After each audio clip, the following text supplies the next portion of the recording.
Muy buenos días, buenas tardes, buenas noches, dependiendo desde donde se estén conectando esta transmisión en vivo desde Moscú, la capital del mundo multipolar, viviendo ya los últimos días de sol, porque estamos entrando al invierno, al crudo invierno moscovita, y en esta ocasión vamos a presentar pues la conferencia número 59, increíblemente la conferencia número 59, que es pues geopolítica israelí y caos en Oriente Medio. Y nos preguntamos, reafirmación o declive del Estado sionista. Vemos a la actualidad la unipolaridad anglosajona atlantista, evidentemente está pasando por un momento de crisis.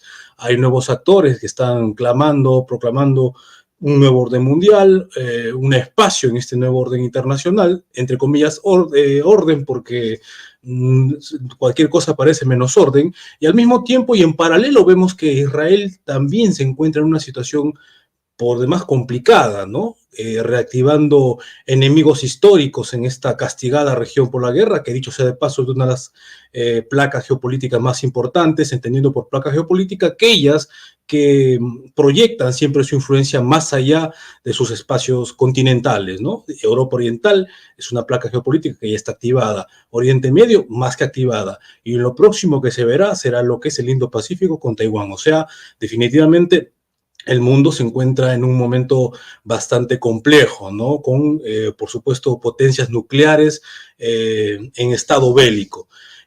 Bueno, entonces, para tratar este tema, hoy día estamos empezando más temprano de lo habitual, más puntual de lo habitual, porque tenemos un invitado de lujo, que dicho sea de paso, tiene una agenda bastante recargada, dado que es uno de los mayores expertos en habla hispana en estos temas, en asuntos del Medio Oriente, sobre todo y con especial mención de Israel y la ideología sionista. Me refiero a Ariel Umpierres, que ya lo tenemos allí, y por supuesto nos va a acompañar, como siempre, el doctor Manuel Espinosa.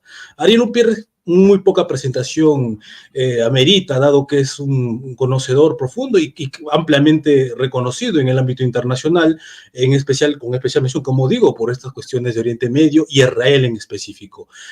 Sin más que decir, le damos la palabra al doctor Manuel Espinosa para empezar esta conferencia número 59. Doctor Espinosa, por favor, lo escuchamos. Sí, muy buenos días, Carlos. Un gran saludo y abrazo a Ariel desde aquí de Managua, Nicaragua. Agradeciendo a usted siempre haber salido al encuentro de nuestra invitación para participar en esta conferencia número 59 del curso sobre geopolítica basado en el libro del maestro Alexander Dugin, Fundamentos de Geopolítica. Y para nosotros es un gran éxito tenerte hoy y disertar sobre la geopolítica del Medio Oriente, que sin duda alguna sos un enorme experto, hermano. Te doy de nuevo la bienvenida y te deseo éxito en la exposición de hoy. Bienvenido. Queremos Carlos, explotarte Manuel, lo muchas máximo tiempo gracias. que tengamos. Adelante, Ariel. Muchas gracias, amigos, y gracias, Carlos, por tu presentación generosa. En fin, aquí estamos, dispuestos a conversar sobre lo que está pasando en esa región tan castigada, que en las últimas horas, obviamente, ha dado un giro adicional, porque no hay nada que sea nuevo, digamos, en las características de ese proyecto judeo-sionista en la región de Medio Oriente, que es el asesinato de Hassan Nasrallah, el secretario general, el conductor del partido político con su brazo militar Hezbollah allí en el Líbano. Esto ha dado obviamente un giro adicional, pero a mí, más allá obviamente, de la personalidad de Nasrallah y su peso específico y su conducción política, a mí me parece que lo importante a señalar y sobre todo a insistir es que Israel sigue masacrando, matando, invadiendo otros países, masacrando gente, civiles, combatientes, destruyendo ciudades, con total impunidad. Y esto es lo que a mí me mueve de manera, te diría casi que cotidiana, todos los días, a una rebeldía, porque no está bien, no puede ser aceptado que un enclave que surgió de una enorme confusión, como fue la declaración de Balfour, en unas condiciones muy especiales del mundo, y que surgió porque un grupo de personas se autodeclararon Estado independiente, o sea, de una arbitrariedad diplomática. Desde entonces el mundo viva pendiente de las arbitrariedades que esta gente decide hacer, que son esencialmente matar, masacrar, mutilar, violar, quemar, y destruir ciudades, pueblos enteros, y que el mundo permanezca impasible, más allá de que tú, nosotros, en fin, el grupo de amigos que le damos a esto visibilidad y protesta. Allí lo tienes a Netanyahu ayer en las Naciones Unidas, un criminal de guerra hablándole al mundo. Es cierto, se fue todo el mundo de la Asamblea General, no quedó nadie, o quedaron, él había llevado, como esos malos artistas que llevan su clac, lo que se dice en francés, su clac, que son aquellos que van a aplaudirlo, que los contrata para que lo aplaudan. Él llevó un grupo que los puso en la tribuna de arriba de la Asamblea General de Naciones Unidas y allí estaban para aplaudirlos, pero los diplomáticos presentes, representantes de otros países, se fueron casi todos, quedó la asamblea vacía. Y él, pero de todas maneras estaba en el atril, allí, hablándole al mundo, un criminal de guerra. Curiosamente, Putin que es uno de los líderes del mundo, no podía ir porque la Corte Penal Internacional le ha hecho un pedido de captura por aquel tema de los niños ucranianos que Rusia decidió salvar de la matanza y de la masacre que estaba produciendo los nazis de Kiev, y desde entonces es un hombre requerido por la justicia de Occidente. En cambio, este muchacho, este señor, este criminal de guerra, este asesino, que es Netanyahu, se pasea por el mundo, va al Congreso de los Estados Unidos hace un mes y medio atrás, es recibido por todos los congresistas, en realidad no todos, vamos a decir la verdad, no todos, pero la mayoría sí, y la mayoría de los demócratas sí, lo recibieron a Netanyahu de pie, aplaudiéndolo, ovacionándolo, 47 veces se pusieron de pie para ovacionarlo,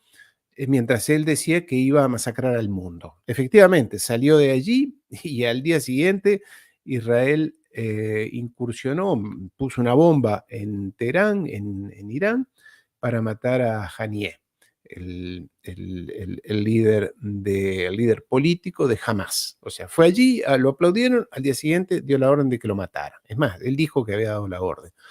Y mientras ayer terminaba de hablar en Naciones Unidas, al rato, a las pocas horas, lanzan un ataque abrumador sobre el Líbano, país soberano, independiente, en fin, todo eso que se le critica a cualquiera, a ellos lo tienen permitido. Y lanza bombas, misiles, esas que son penetrantes, que llegan a 30, 40 metros de profundidad, o que destruyen concreto, etcétera. ¿Que quién se las dio? Estados Unidos.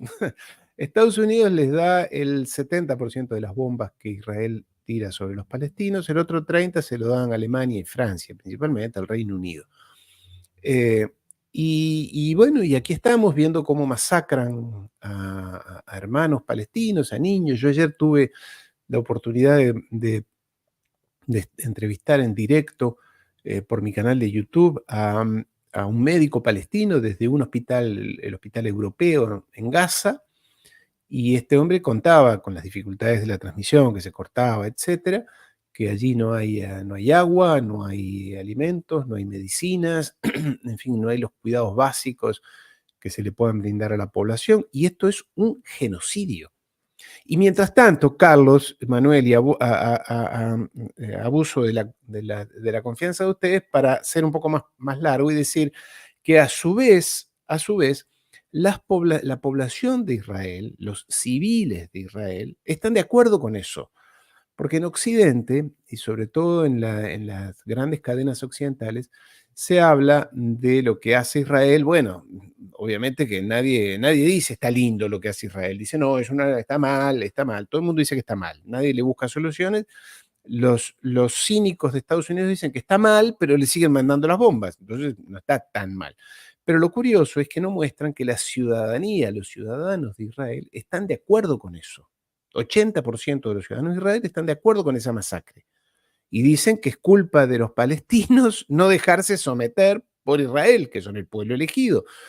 Es como, no sé, una cosa tan arbitraria, tan absurda, tan psicópata, porque el judaísmo es psicópata. El judaísmo es psicópata. El problema no es Netanyahu. Netanyahu sí, y toda la oposición política y todos los partidos políticos de Israel piensan igual, y los ciudadanos también. Pero el problema es más allá, es más profundo, porque si no nos quedamos que lo sacamos a Netanyahu y se resuelve el problema. No es así. La clase política de Israel está de acuerdo con esta locura, con esta matanza, están de acuerdo. Por ahí tienen diferencias entre si los matamos a todos o los tiramos al mar o los aplastamos o que se los lleve alguien a Marte, es matices, pero en todo caso, limpieza étnica. Y limpieza étnica es un delito caratulado por las Naciones Unidas desde hace 80 años, es un delito. No se puede promover la limpieza étnica, cosa que hacen los ciudadanos de Israel en las televisiones. Yo miro Canal 12 de Israel todo el tiempo, no comprendo ese idioma de bárbaros que es el hebreo actual, un idioma rarísimo, inventado por ellos, pero cuando hablan en inglés lo entiendo o veo las traducciones. Entonces dicen que hay que matarlos, sacarlos, y yo puse unos videos en mi canal donde los ciudadanos dicen hay que darle una solución final. Recuerda a algo eso, ¿no? Y hay que limpiarlos. Bueno, todo eso hace referencias a algo que pasó en los años 40, 30, que dicen que fue contra ellos. Ellos dicen que fue contra ellos. Entonces, ahora lo aplican, dicen que hay que aplicarlo contra los palestinos. Entonces, crímenes de guerra a la vista. No hay más que prender la televisión y verlo. Y crímenes contra la humanidad, como son la limpieza étnica, lo dicen ellos en televisión, los periodistas, las personas que opinan, los políticos, los ministros de Israel, han llegado a decir hay que tirarles la bomba atómica, pero públicamente en la televisión lo dicen. Entonces, si tú y yo, nosotros dijéramos hacer eso contra los judíos, a los 2 minutos vendría la policía en juzgado, lo cual sería correcto, porque no está bien incentivar el odio, la venganza o la violencia. Pero ellos sí. Claro, tú me dirás, la Biblia les dijo que ellos son el pueblo elegido. Es así, ellos son el pueblo elegido, pueden instalarse en tierra ajena como es Palestina, robar casas, robar tierras, destruir plantíos, destruir las canalizaciones de agua, arruinarle la vida, si no matarlos, a los palestinos, secuestrarlos. Ayer el médico desde allí, desde Gaza, decía, permanentemente están secuestrando palestinos. Entonces ellos dicen, devuélvanlos los rehenes, y te secuestran miles de personas desde hace 80 años, incluidos niños, que los tienen en mazmorras, en condiciones espantosas, torturados, etc. Es más, me decía ayer el médico, el otro día trajeron a la puerta del hospital, o llegaron a la puerta del hospital, 80 cadáveres de palestinos, irreconocibles, y no sabemos quiénes son, porque no tienen ni una identificación, no tienen nada, los trajeron, los tiraron ahí y los dejaron. Entonces, estos perros judíos son lo tóxico de la humanidad de estos años, y realmente este es el mundo que llega a su fin. Claro que tienen todavía las armas, tienen el poder, tienen la capacidad de destruir y de matar. Pero yo soy historiador, todos los imperios basados en la violencia, en la opresión y la dominación llegaron a su fin rápidamente. Otros no tanto, aquellos que han sabido encontrar equilibrio para la paz y para la cooperación con los pueblos, han perdurado. No, tiene los días contados. Israel tiene los días contados como experiencia histórica. La prueba está, basta ver las imágenes del aeropuerto Ben Gurión. Todos están huyendo, los judíos de Israel se están regresando a sus países de orígenes, porque ninguno es judío, ninguno es semita, son todos házaros, de origen házaro. Carlos, Manuel, perdón por haber sido tan largo.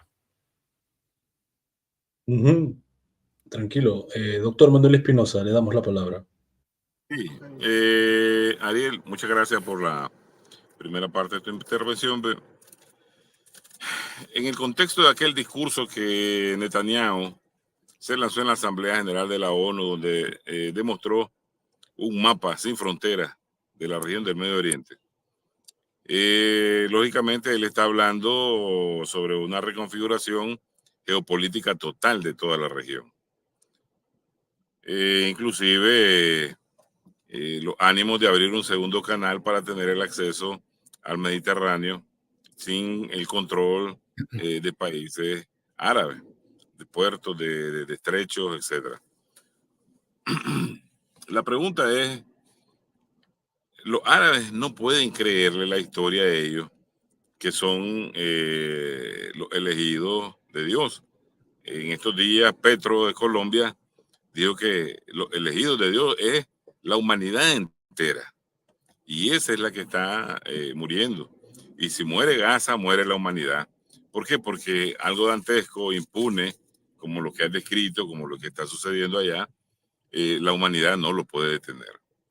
Te pregunto, desde luego que esta operación geopolítica no es que la pensó el 7 de octubre cuando pasó lo que pasó, ¿verdad? Lo podemos apreciar con la operación de la explosión de los Vipers, y es una operación que no se realizó la semana pasada, no se comenzó a planificar la semana pasada. Si nos pudieras comentar uno sobre la reconfiguración, los planes de reconfiguración política en el Medio Oriente, objetivos, razones, hasta dónde ellos quieren llegar, porque Siria les adversa, Irán les adversa, Irak les adversa, Arabia Saudita no firmó el acuerdo del siglo que ellos querían. Entonces, el mundo árabe poco a poco se va cohesionando. Y ¿cuáles son las esperanzas de ellos? La maquinita de la Reserva Federal, que va a financiarles toda la cantidad de bombas posible, el respaldo militar norteamericano y el armamento nuclear que tengan. Pero eso no. Vos sabés que son instrumentos y temporales. No va a crear ningún tipo de facilidad eterna. Mira, has tocado un tema central. Recuerda que cuando Trump era presidente, su yerno judío, Jared Kushner, propuso aquel acuerdo que eran los acuerdos de Abraham, de paz regional. Y muchos estados, sobre todo las monarquías del Golfo, Arabia Saudita, Marruecos, Egipto, tenían ganas de firmar ese acuerdo con Israel, porque las monarquías en toda esa región, una cosa son los gobiernos, las monarquías, y otra cosa son los pueblos. Las monarquías esas, absolutamente autoritarias, retrógradas, atrasadas, antidemocráticas, antipopulares, todas ellas, responden o siguen lo que les dicen los anglos, Estados Unidos, Gran Bretaña y demás. Hacen lo que les dicen desde allí y buscan su interés exclusivo de esas monarquías que viven en condiciones, ya sabemos cómo viven esos jeques árabes, que están en contra de sus pueblos, odian a sus pueblos. Es más o menos parecido a las oligarquías latinoamericanas, ¿no? Que admiran a los anglos y odian a sus pueblos. Son racistas, antidemocráticas, golpistas. No sé, tomemos el caso de la Boluarte allí en Perú. Expresa esas oligarquías retrógradas que están en el poder, en el caso de América Latina, desde hace 200 años. Las pusieron los ingleses, con aquello de que hay que liberarse de los temibles españoles. Los ingleses las pusieron y acá las tenemos, a estas oligarquías, en Perú, Bolivia, lo que fue Nicaragua también, Argentina, etcétera, etcétera. Estas oligarquías retrógradas. Allí en esa región del Medio Oriente también tenemos esas monarquías retrógradas, oscurantistas, que expresan lo peor del ser humano, que han significado un retroceso inclusive para lo que fue el movimiento de no alineados de los años 50, 60, Nasser, Nehru, todos estos representan un retroceso histórico, cultural, político, social. Entonces, esta gente se moría de ganas de firmar el acuerdo con Israel, hasta que pasó lo del 7 de octubre y esto, como se dice, pateó el tablero, digamos, todo lo que estaba más o menos ordenado, esas piezas, salieron para todos lados, hasta el punto que hoy el príncipe heredero de Arabia Saudita dice que ellos no van a tener relaciones con Israel hasta que no haya un Estado palestino.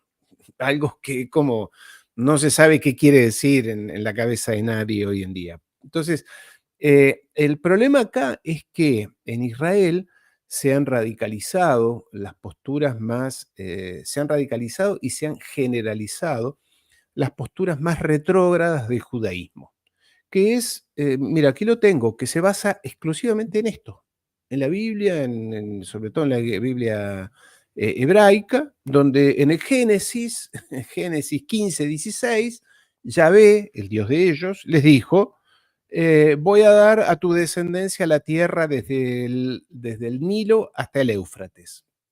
Lo dice la Biblia. Y ellos dicen, como lo dijo la Biblia, aunque parezca ridículo, hay gente que todavía piensa así. Bueno, en los Estados Unidos el 40% de la población cree en la existencia de los ángeles. 40% de la población de Estados Unidos, o sea, unos 150 millones de personas, creen en la existencia de los ángeles y que los ángeles determinan la vida, regulan la vida de los seres humanos. Entonces, esta gente cree que esto, que está en el Génesis de la Biblia, que curiosamente los curas y los párrocos católicos no lo leen en la misa de los domingos, porque estas son las cosas determinantes de la geopolítica. Y esta gente dice, como está escrito en el Génesis y en el Deuteronomio y en muchos pasajes más de la Biblia, esta tierra es nuestra y dice desde el Nilo hasta el Éufrates, o sea que la actual Palestina no es suficiente. Hay que el desierto del Sinaí, una parte de Arabia Saudí, Irán, una parte de Siria, Líbano, Jordania, en fin. Ellos van por más. Y porque dicen, somos el pueblo elegido por Dios y Dios nos dio esta tierra. Entonces, ese proyecto que estaba ahí latente y que venía, a hoy en día, en las últimas décadas en Israel, se ha generalizado, se ha radicalizado y se ha afianzado. 80% de la población cree más o menos en esto. No todos son religiosos, hay una parte que son laicos en Israel, pero todos están más o menos de acuerdo con esto, a tal punto de que los soldados de Israel llevan aquí en el badge, en el uniforme, con el mapa del Gran Israel, que acabo de mencionar. O sea que vamos por más, dicen. Acá el tema, y yo creo que hay que vincularlo con Carlos, que está allí en Moscú y con los BRICS, y hay un mundo nuevo que está naciendo, que está surgiendo, con nuevas concepciones, donde esta cosa imperialista y colonialista de los anglosionistas llega a su fin, está llegando a su fin. Esto de que soy el sheriff del mundo, hago lo que quiero y al que no está conmigo lo aplasto, lo piso, le doy un golpe de Estado, le hago una revolución de color o lo que sea, ese mundo está llegando a su fin. Yo no digo que esto va a ser el resultado de un corte, de una mañana nos vamos a levantar y vamos a vivir en otro mundo, pero hay cosas que están llegando a su fin. La guerra de Ucrania expresa eso. Cuando Rusia termine de ganar esa guerra que ya está ganada contra los nazis de Ucrania, va a haber una reconfiguración mundial. Vamos a ver qué pasa con las elecciones de los Estados Unidos, la decadencia de Europa, el fortalecimiento, ya digo, de los BRICS, de la ASEAN, el rol de África. En fin, hay un escenario que parecía, había una radiografía, una fotografía que era la que surgió después de la disolución de la Unión Soviética, el mundo unipolar. Esa fotografía ya se está desdibujando, ya no funciona más, no funciona más. Por más que aparezca un Milei diciendo cosas retrógradas, antipopulares, etcétera, son chispazos. Pero hay un mundo que se está reconfigurando de manera diferente. Y en esa reconfiguración Israel no tiene cabida. No tiene cabida. Ya no tiene más cabida. Por eso cuando yo escucho a los políticos europeos decir, o Estados Unidos decir, no, proponemos, insistimos que haya 2 estados. Eso no hay más lugar. No hay más lugar para 2 estados. Con Israel va a pasar, creo yo, lo que pasó con los franceses al final de la colonización de Argelia, que había allí más de 1 millón de franceses colonos, que habían invadido en base a la fuerza, a la prepotencia, habían invadido Argelia, se produjo la guerra de Argelia, la batalla de Argel, etc. Y un día la propia Francia, De Gaulle tuvo que decir, se terminó ese proyecto colonialista. Y con Israel va a pasar lo mismo. Se van a tener que ir de regreso cada uno a su casa, ya digo, a Argentina, a Estados Unidos. Habrá que ver, porque allí hay un tema que queda candente, porque muchos de ellos han participado en actos de crímenes de guerra. Entonces, si vamos a la legalidad de lo que fue los juicios de Nuremberg, los juicios de Japón y demás, habrá que ir a preguntarles a todos esos argentinos, franceses, norteamericanos que han masacrado, que han matado a niños, que lo han puesto en las redes sociales, a ver quién los va a juzgar, porque no puede quedar así. En todo caso, son cero valientes, no están. Ahora, por eso digo, el aeropuerto de Ben Gurión está repleto de gente que huye de Israel, y esto todavía no empezó. Yo creo que hay allí una crisis de violencia latente. Vamos a ver cómo responde Irán, en fin. Todo esto está, como decía el gran amigo, querido amigo, Walter Martínez, el analista geopolítico uruguayo, está en pleno desarrollo. Carlos. Es interesante, ¿no? Esa anotación que tú haces y que, bueno, siempre es recurrente en tus análisis considerar los factores de índole religioso, las creencias, porque a veces en los análisis geopolíticos demasiado secularizados, académicos, no se toma en cuenta el aporte o la implicancia, la influencia de la religión. Y en efecto, Ariel se ha caracterizado justamente porque añade ese componente en sus análisis y nos hace ver que la cuestión que se ve en Israel, ese ímpetu imperialista, genocida, tiene profundas raíces religiosas y que están muy emparentadas con la fe que se tiene en Estados Unidos, con este protestantismo pro-israelí y todo este tema, ¿no? Los neoconservadores que también otros fervientes, vamos a decir, sionistas, es la verdad. Bueno, yo quiero hacerte una pregunta, algo más o menos dije al inicio, con respecto a que estamos en un momento, y tú bien, ¿no?, lo reconoces, de tránsito, de un momento crítico, ¿no?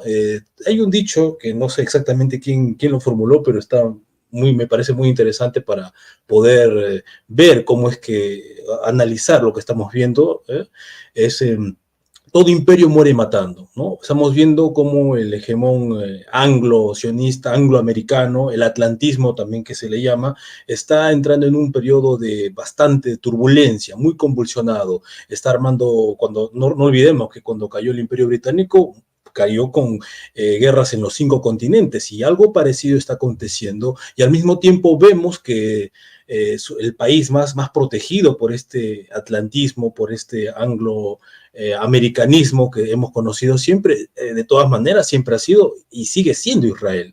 Y también al mismo tiempo vemos que está, al igual que Estados Unidos, que el atlantismo está desplegando toda una serie de guerra en Oriente Medio, todo un caos. Entonces, me pregunto, ¿esto a qué va a llevar exactamente? ¿A una reafirmación de la hegemonía en general atlantista, anglosajona, y en el caso particular israelí, o estamos asistiendo a un declive inevitable? Por favor, Ariel. Mira, es muy importante lo que tú dices, Carlos, y hay teóricos que ya han escrito sobre esto, sobre el declive de cuando un imperio cae y el otro está subiendo, se producen guerras. Allí está Adam Graham, creo que escribió un libro, Allison. Graham Allison, exactamente. Que son buenos. A los americanos les gusta mucho esto de sentar términos y conceptos y demás. No aporta nada nuevo, pero compara, creo que 21 en la caída de 21 procesos imperiales y demás. Gramsci también habló de esto, ¿cómo es? Un imperio que está muriendo y otro que está naciendo, en fin, no hay mucho se puede teorizar mucho, pero es obvio. Lo que es obvio es que aquellos que tienen el poder no lo ceden así porque sí. Y en realidad, cuando tú dices, Carlos, y con razón, que por lo menos trato de darle incorporar el factor religioso, y eso que yo vengo de formación marxista, o sea que tengo una formación y soy economista e historiador y estudié economía porque tenía esa visión de que lo que determina la historia de la humanidad, como dice el marxismo, son las relaciones de lucha de clases, la economía. Y con la práctica de mi vida he llegado a la conclusión de que no es tan así, que no es tan así. Y mira, lo que me ha dado el cambio de opinión o pensar en otras cosas es sobre todo que yo tengo una buena formación teórica, pero no soy un académico, no he vivido mi vida dentro, o no he dedicado mi vida a la parte académica, sino a la parte práctica del trabajo y trabajar en empresas y haber ocupado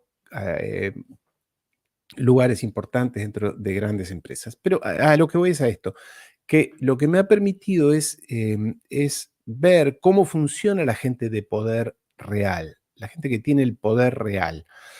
Y la gente que tiene el poder real no piensa en lo económico todos los días. Para darte un ejemplo, el señor Rothschild, dueño del banco más grande del mundo, no piensa todas las mañanas qué dinero va a hacer.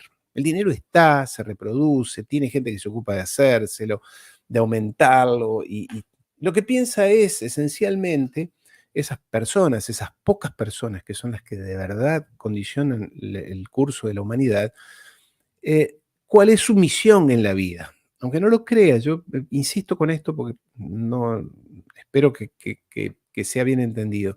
Esas personas consideran que al tener tanto poder, tanto dinero, tanta influencia política, mediática, etcétera, consideran que han sido tocadas por una varita mágica y que han sido llamados a la humanidad, en la humanidad. Por eso están todos estos coaches que hablan de todas estas cosas, y ellos los contratan y se reúnen con ellos y toman sesiones, porque creen, convencidos están de que tienen una misión en la humanidad, en la historia.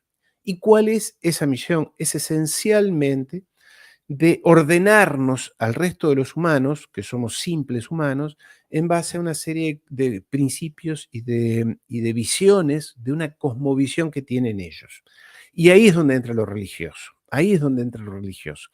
Por eso yo no debato nunca sobre temas teológicos. Yo tengo 3 Biblias alrededor mío, permanentemente. Tengo un Corán, tengo el Talmud, el Talmud está por allí, pero no para discutir de si la Kabbalah dijo esto o no. Yo busco la geopolítica que hay detrás de todo eso, que es la cosmovisión que tienen la gente de poder de cuál es su rol en la historia y cómo tiene que organizarse la humanidad. Entonces ellos creen que la humanidad tiene que organizarse en base a un centro de poder que son ellos, que son los iluminados, obviamente, y el resto que somos como satélites que debemos cumplir funciones que les dé estabilidad a ellos. Una cosa medio rara, pero es así.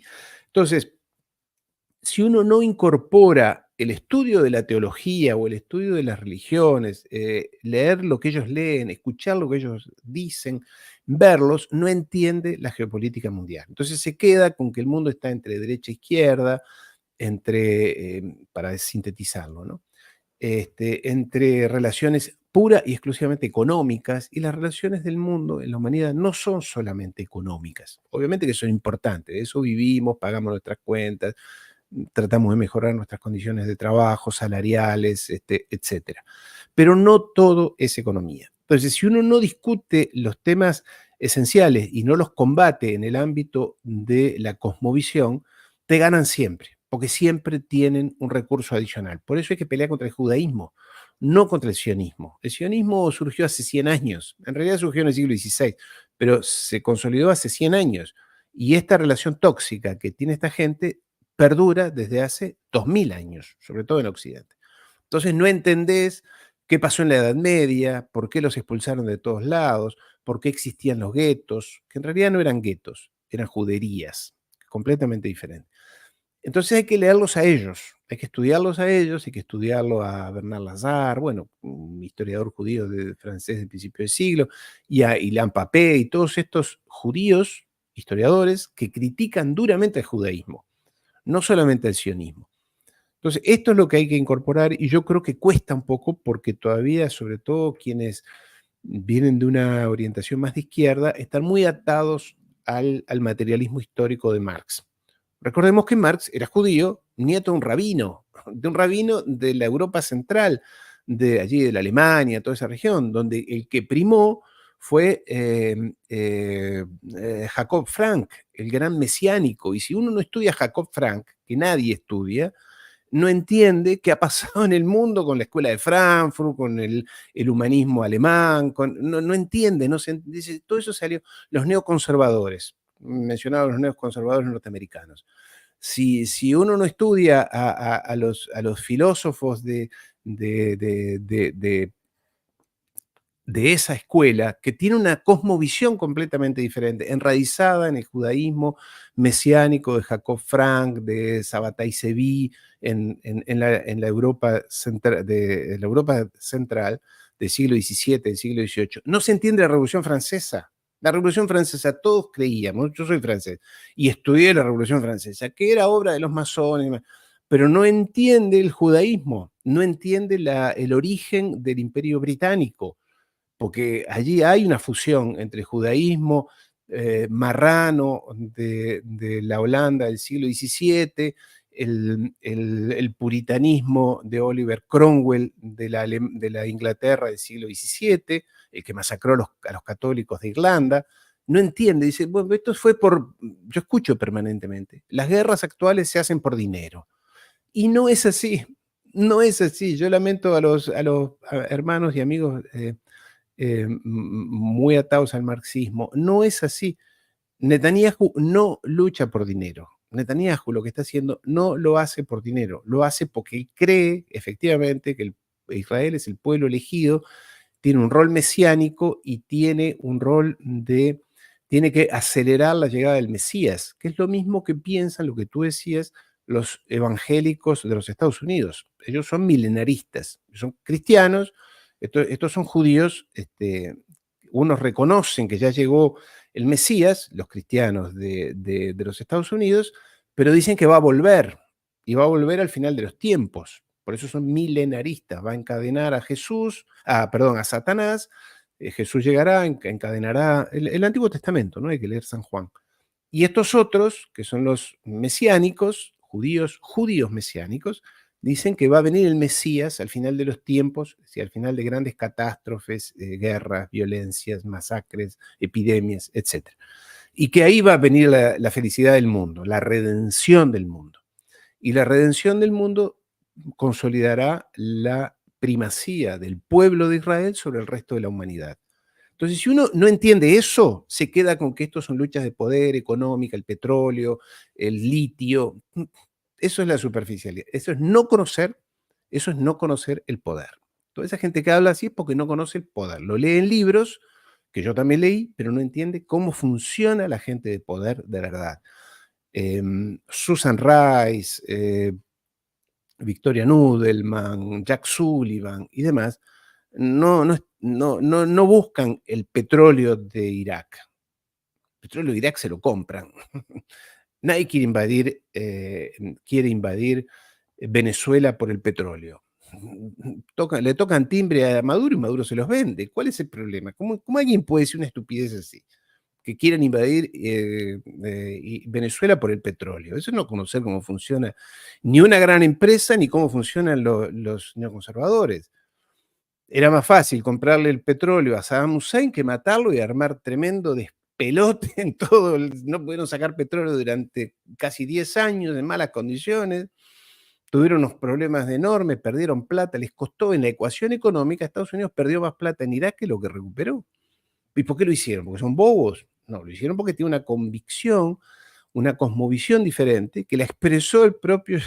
Hay una anécdota que yo la cuento porque se sabe poco, que es que cuando Bush, hijo, que estaba armando la coalición contra Saddam allá en el 2002, 2003, lo llamó al presidente de Francia, Chirac, que además, que después Chirac se opuso a la invasión, ¿se acuerdan? A la invasión de Irak, Y en un momento de la conversación, está relatado por las actas del Elysée, ¿no? Le dijo Bush a Chirac, tienes que entender que esto es la guerra de Gog y Magog.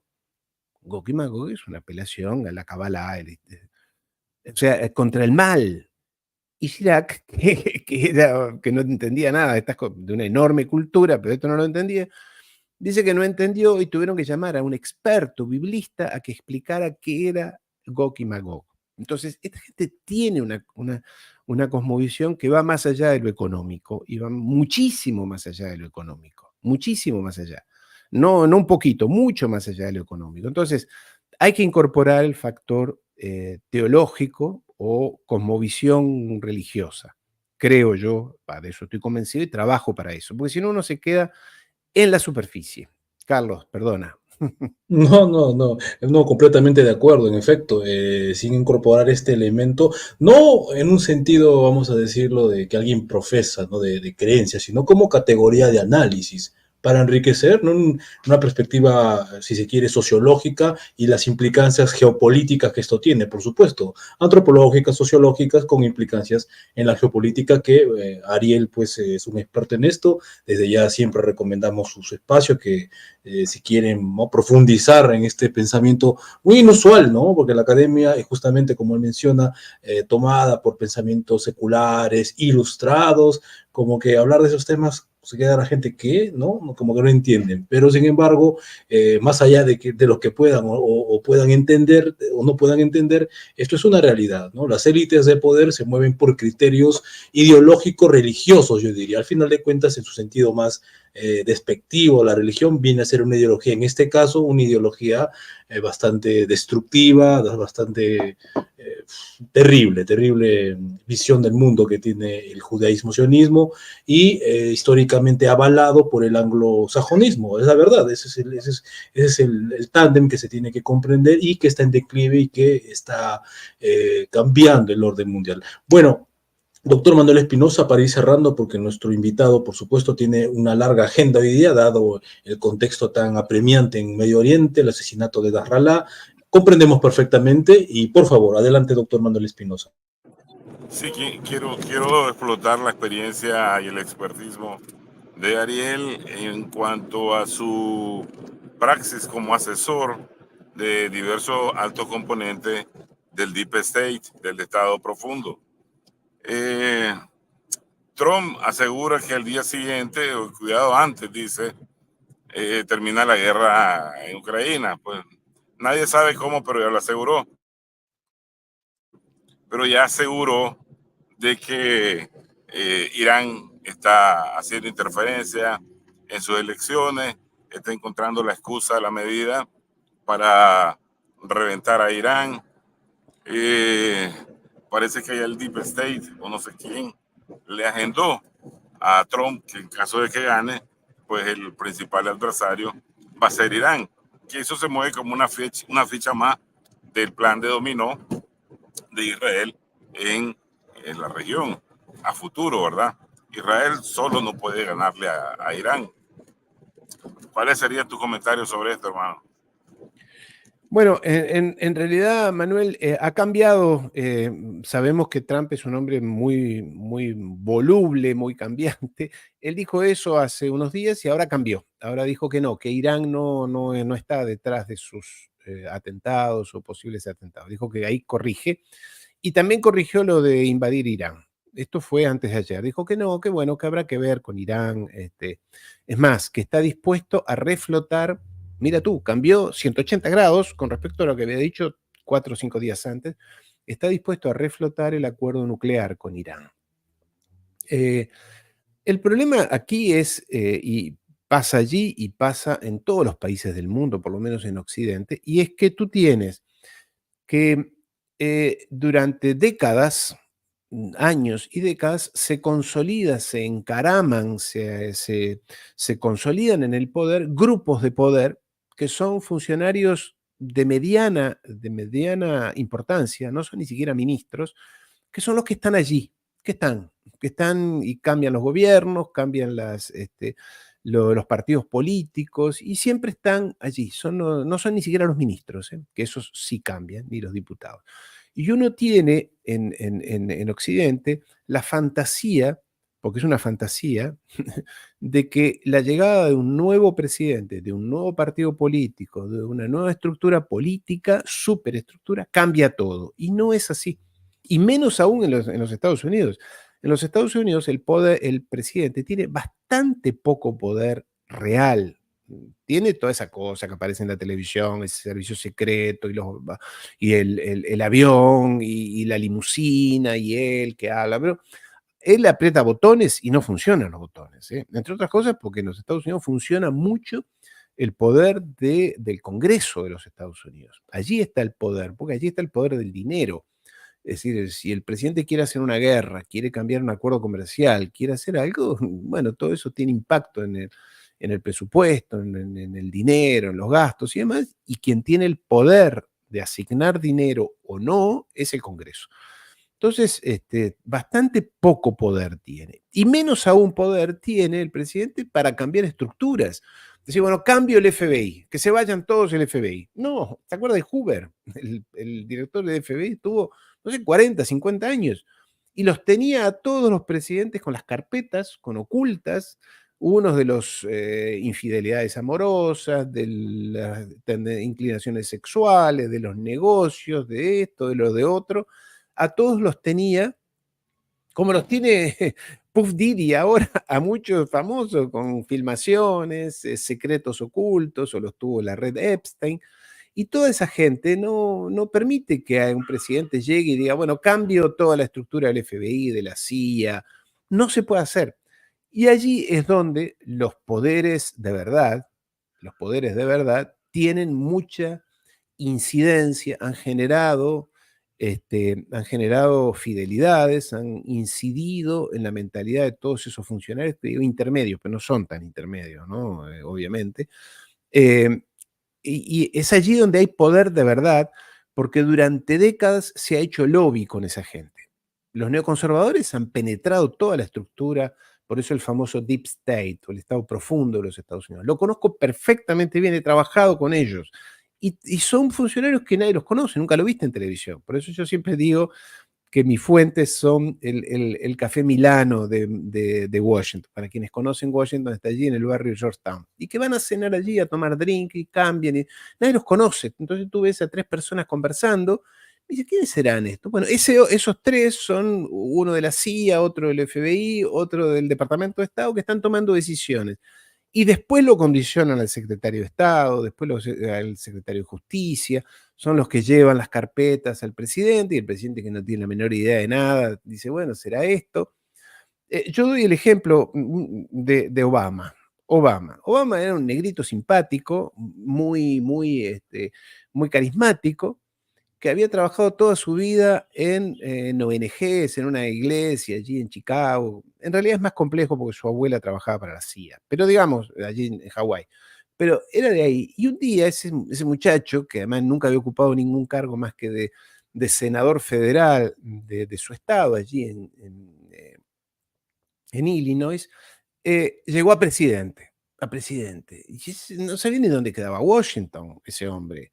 Y ese hombre tomó decisiones sobre secretarios de Estado, sobre secretarios de la Reserva Federal, etcétera, etcétera, etcétera. ¿Y de dónde salieron? Se los pusieron, se los ponen. Y se los ponen en base a intereses, a lobbies, a operaciones secretas, a periodistas, etcétera, etcétera. Lo invitan a fiestas, lo llevan, todo es hay que componerse, hacerse una composición de lugar. Entonces, él tiene poco margen de decisión y poco margen para cambiar las cosas. Entonces, el Deep State, y eso le pasó también a Trump. Y estoy hablando de un hombre que formaba parte de la élite, porque la gente dice que era un outsider. Nada que outsider. Un niño bien de Nueva York, los conocía a todos, había ido a todas las fiestas, los conocía más el poder que la mayoría de los presidentes que llegaron a presidente. Conocía a él, pero no conocía cómo funcionaba el Estado, que es otra cosa, es una maquinaria diferente. Estaba acostumbrado a ir desde la Torre Trump, tomar decisiones y comprar, vender, de expulsar personas o lo que fuera. Pero el funcionamiento del Estado es otra cosa. La mayoría de los nombramientos que hizo que muchos le jugaron en contra, incluido su vicepresidente, fue porque se lo fueron poniendo, le sugerían. El Trump de ahora no es el mismo de hace 6 años, 8 años atrás. Trump de ahora conoce cómo funciona, lo han herido mucho, lo han castigado mucho, y él dice que va a limpiar ese deep state. El tema es que, entre otras cosas, insisto, no es tan fácil. En segundo lugar, tiene 4 años, por eso puso a este vicepresidente, a Vance, a este candidato, que es un hombre joven, que va más o menos en la misma línea de él, y que seguramente, si todo le sale como él piensa, va a ser el siguiente presidente de los Estados Unidos. Él está haciendo su legado, ¿no? Está construyendo su legado. Es un hombre que, no sé, es bastante realista. No lo estoy defendiendo, ¿no? Yo no lo conozco a Trump, pero no lo estoy defendiendo. Pero no sé, cuando vio que el muchacho aquel de Corea del Norte es malo y tiene cantidad de bombas atómicas, se fue a Corea del Norte, cruzó a la línea, entró, lo abrazó, le dijo: tenemos que cooperar. Con lo de Irán se equivocó, porque ahí estaban los halcones esos de Bolton y todos esos ultra, todos de doble nacionalidad israelí. Se equivocó, fue demasiado lejos. Con Venezuela lo mismo, y yo no veo cuál es el interés estratégico, económico, político, geopolítico de Estados Unidos invadir Venezuela o invadir Irán. No lo hay, no lo hay. Este hombre dijo que va a potenciar las capacidades internas productivas de los Estados Unidos, que es lo que quiere el pueblo de los Estados Unidos. Estados Unidos, el pueblo dice: no queremos más guerras, no queremos invadir a nadie, ocupémonos de nuestros problemas internos.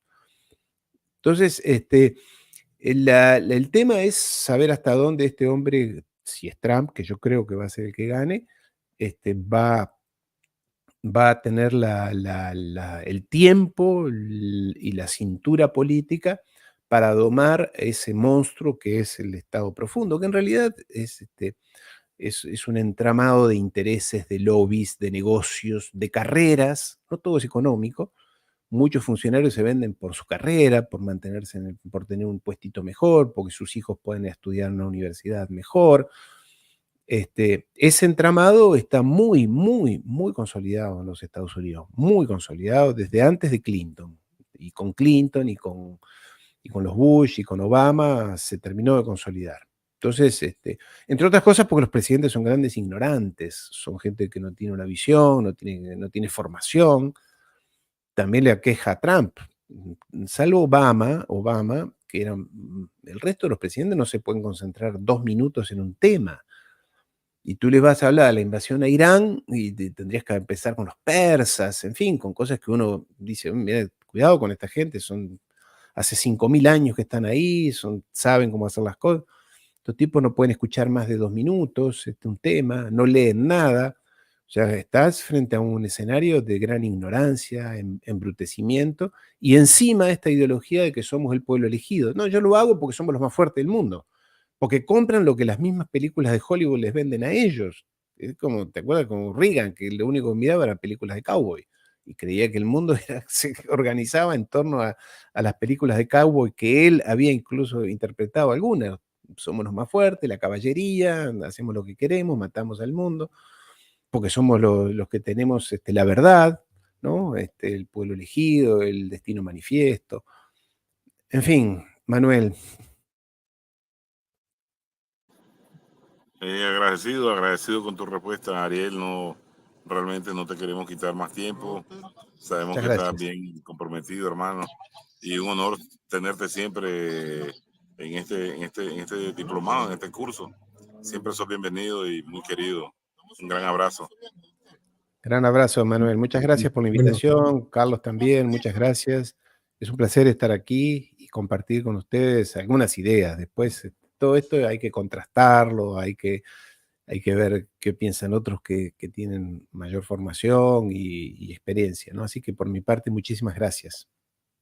Bueno, yo poco que agregar a lo que decía el doctor Manuel Espinosa, muy agradecido, y de verdad decirlo, claramente me siento privilegiado cada vez que compartimos espacio con Ariel Umpierres, un relevante analista geopolítico, para habla hispana y de más allá, por supuesto, que no se olviden de visitar su canal, desde ya lo recomendamos, Ariel Umperre Geopolítica, y estaremos siempre, en la medida de lo posible, convocándote, hermano. Un fuerte abrazo desde Moscú, muchísimas gracias por salir al encuentro de esta 29ª entrega de este curso inédito en la historia de habla hispana, Fundamentos de Geopolítica, con la conferencia número 59, Geopolítica israelí y Caos en Oriente Medio.